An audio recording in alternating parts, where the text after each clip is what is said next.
It's a question that feels like it's pulled straight from a sci-fi movie, but at the same time, it feels incredibly personal.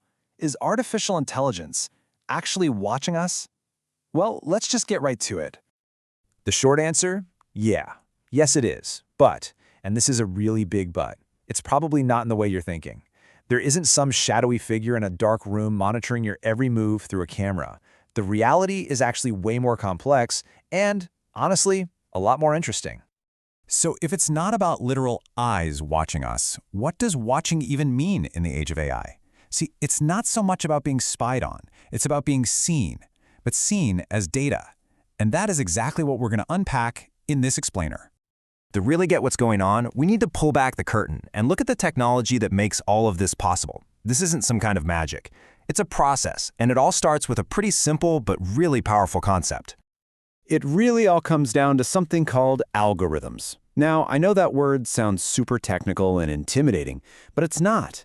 Just think of an algorithm like a recipe, or maybe even better, like a librarian for the entire internet. It doesn't read every single page of every book, but it has a set of rules for how to sort them, find patterns, and then recommend what you might want to read next. That's all it is. And this librarian, this algorithm, it pretty much always follows the same 3 steps. First, it collects data. We're talking your clicks, your likes, your searches, maybe even where you are. Second, it analyzes all that info to classify you, to find patterns in what you do. And then third, it takes an action, like showing you a specific ad, or it makes a prediction, like guessing which show you're going to binge watch next. So it's always collection, analysis, and then action. This whole process brings us to, well, the central dilemma of our digital lives, doesn't it? On one side, we've got the promise of making things safer and way more convenient. And on the other, we have this fundamental need for privacy. It's this constant, delicate balancing act. And this is where it gets really tricky, right? This trade-off. The benefits, they're undeniable. Things get more convenient, safer, and super efficient. But the risks are just as real. We lose some of our privacy, there's a huge potential for this data to be misused, and sometimes it feels like we're losing control. What's so fascinating is that there isn't one right answer here.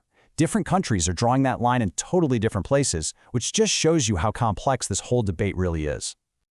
Okay, so let's make this feel a little less theoretical and a lot more real. Just look at these examples. In public safety, the same tech that can find a missing person in just a few hours could also be used for constant mass surveillance. Or think about online shopping. Personalized recommendations are great, but they're powered by systems that are basically building a profile on you, sometimes to nudge you into buying things. And then there's healthcare. The stakes here are so high. AI can help predict disease outbreaks, but what if your most sensitive health data gets misused? In every single one of these areas, the benefit always comes with a really serious question mark. All right, so let's bring this all the way from these big, abstract ideas right into your day-to-day life. Because this tech isn't just out there somewhere, it's already here. It's in your pocket and it's in your home. Just think about your daily routine. That social media feed that uncannily seems to read your mind? That's algorithms. That shopping website that just happens to know you were looking at new running shoes? Algorithms again. Even your map app. How does it know there's a traffic jam the second it happens? Well, it's analyzing anonymous location data from thousands of other drivers in real time. From your smart speaker to the security cameras you walk past downtown, this process is constantly happening all around us. And the sheer scale of all this data is it's hard to wrap your head around. Look at this number, 75 billion. That's the estimated number of internet-connected devices out there in the world right now. And we're not just talking about phones and laptops. We're talking watches, cars, refrigerators, traffic lights. That's nearly 10 devices for every single person on the planet. And every single one is a tiny sensor, feeding this massive ocean of data for the algorithms to analyze. This quote just perfectly sums up the new reality we live in. We really have to get past asking if our data is being collected. That ship has sailed. The much more important questions now are, how is it being used? Why is it being used? And maybe most importantly, who exactly is using it? Just being aware of those questions is the first step to having any say in the answers. So where does all of this leave us? Is this just some unstoppable wave of technology that we have to accept? Or do we actually have a say in shaping what the future of AI and privacy looks like?